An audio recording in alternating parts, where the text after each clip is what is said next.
You know, you talk about your dad a lot. Yeah. Definitely your hero. He's why I'm here. He made me who I am. So. Yeah. Yeah, Beautiful. he is. Dad would be proud, bro. Think so. Hope so. Nah, he will be, brother.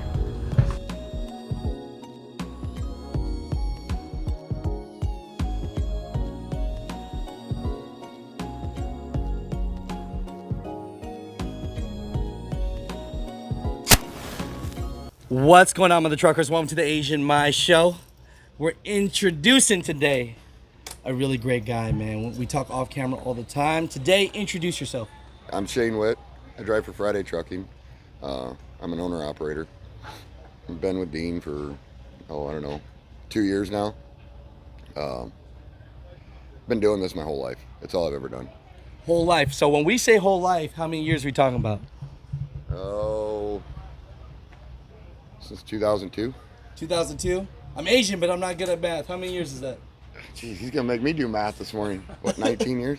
19 years. Right? So in 19 years, we'll just call it 20. I like to round up. Okay. So about 20 years. Look at this thing behind you. Let's talk about the build real quick, brother. So it's a 2007 379. I bought it 2 years ago. It needed a lot of love. It's got 1.7 million miles on it. It's not new by any means, and we've literally rebuilt it from the grill to the back, motor, transmission, you name it. My first truck was a 379. It happened to be red. The only difference was it was a short hood. This is a long hood. And so when I went to look for another truck, my dad passed away back 2 years ago. Actually, he's the reason I ended up rebuying this truck, because when that happened, my dad was 62, 63, something like that. I looked at my wife, I said, this stress of working for somebody just ain't cutting it. So went and bought another truck, and seen a red one, the same thing, that when he got me to buy my first one, so I'm like, why not do it again? That's beautiful, brother. Yeah, it's just been a work in progress. Let's walk around the build. Okay. We literally, the truck was completely bone stock when we got it. We've put new pipes, all the stainless on the side, redone the steps, fenders, deck plate, wheels, filler panel. Everything's been changed. I mean, last but not least, it needs paint. That's just... It needs paint? It needs paint. You zoom in on that top, that paint's starting to show its age. We'll edit that out. Yeah, don't tell nobody. I mean, just look from here down. Yeah, we'll look. We'll be a lot better. This truck looks great. Right? Yeah, it's real shiny there. I'll tell you, man. Are we able to look what's under the hood? Are we able to look what's inside the truck? It's not clean under the hood, but we can. So you're telling me this is a work truck? It's straight work truck. I mean, I literally delivered a load Thursday morning and then came here. So yeah, it goes every day. You good on that side? Yep.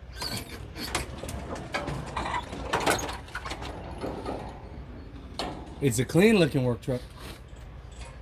Yeah, it's a C16 Cat. When we rebuilt it, it used to be, I mean, the truck had an A-Cert Caterpillar C15 in it.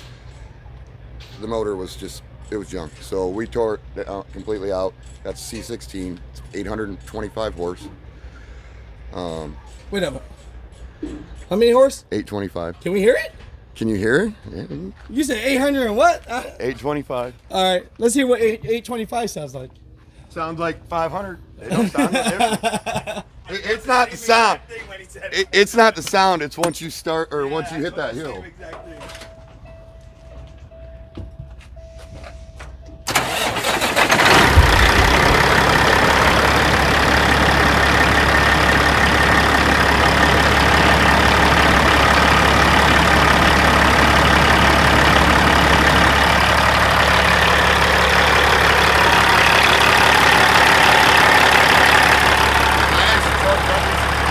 Had to do the transmission 6 days after I put this truck on the road.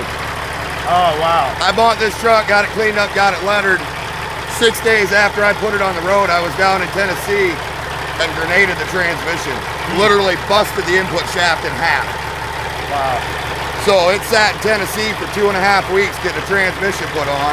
And it wasn't 7 months later, the motor took a crap. So. Thank you.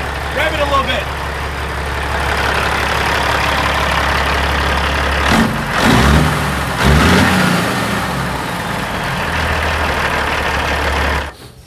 So yeah, it's literally just been a work in progress. And you say work in progress, but I'm looking inside this dang thing, and it's looking pretty clean. Can we look and talk about that? Absolutely, absolutely. Everything in the truck, as far as it's not original, I did myself. I did the dash panels. The dash panels were actually, we went to paint them, and I didn't like how they turned out. So I looked at my 8-year-old daughter, and I'm like, we got to go find something. We got to do something. So if you catch it, I don't know if you can get it in the camera, but that dash actually has metal flake in it. It sparkles, just like you. Well, my daughter, my 8-year-old, she's like, Dad, that sparkles. So that's actually why my dash panel's that color. It's not the color I wanted it, but you can't tell an 8-year-old no. So I love it. Beautiful truck. And this is not a sponsored video, but Budweiser. There's a story behind that. So that tapper, when I was a kid, my dad was a driver, like I said. And when he come home, we'd always go down to the bar together. You know, I'm a little kid, and sit there and everybody buy me Tootsie Rolls, you know, and I'd drink pop. And that tapper actually come out of that bar. Oh, wow. That is actually wow. That tapper, if it's not on there on the back edge, is actually wore from, you know, when they grab with their 2 fingers. Yeah, that tapper actually come out of the bar that I used to go to with my dad.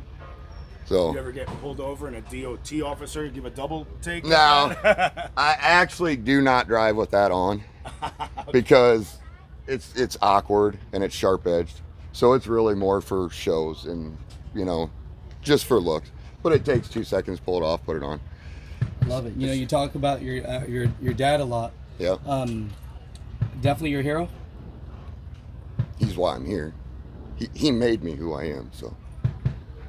Yeah. Yeah, he is. Dad would be proud, bro. Absolutely. Think so. Hope so. Nah, he would be, brother. You know, that's amazing, man. You know, through your 19, 20 years of trucking, would you do anything different, brother? No. Because, I mean, if I did, I might not be standing where I'm at right now. So everything happens. You know, when you do stuff, it's kind of a relentless statement. Everybody uses it, but everything happens for a reason. You end up where you're at for a reason. So no, I wouldn't change anything. I might have thought a couple things through, might have changed it, but no, I'm happy where I'm at. And I mean, and I sit and talk about my dad, but I've had a lot of help from a lot of other guys too. I got 2 old guys at home, good friends of my dad's, but they've gave me a lot of guidance. Any tips or what advice, maybe, so some of the people at home watching this can learn too? It just takes a lot of hard work. I mean, there's a lot of sacrifice involved. If my wife was standing here, she'd tell you, I mean, she's a single mother 90% of the time. So is it not only hard on you, it's hard on your family. They go through a lot. You know, my daughters see me probably more on FaceTime than they do in person. Hopefully that'll change, you know, down the road here, but they do. I mean, and the harder you work, the more free time you can get. It's just bills got to be paid, so you got to work. It's a lifestyle. It's not a job. It's a lifestyle. I appreciate you, brother. No, I appreciate you guys. No, thank you. We talked a lot about family. We talked a lot about friends that helped you along the way. Right. You know, who's someone that's helped you recently that we talked off camera about that, you know, should deserve some shine? Oh, hands down. Dean Friday. Dean and his wife Arian, I mean, they brought me over here, and yeah, I mean, I put the work in, but without them two standing behind me, I mean, we're a family. At the end of the day, we are a family, and they've done a lot for me. I can't thank them enough. I can't thank Friday Trucking enough. I mean, if you ask Dean, he's a humble guy. He'll be like, no, you did it. It's all you. He don't take credit for the things that he does, but he's really one of them that's helped me a lot. That's great, brother. Yeah, I can't thank him enough. We are the music makers, and we are the dreamers of dreams.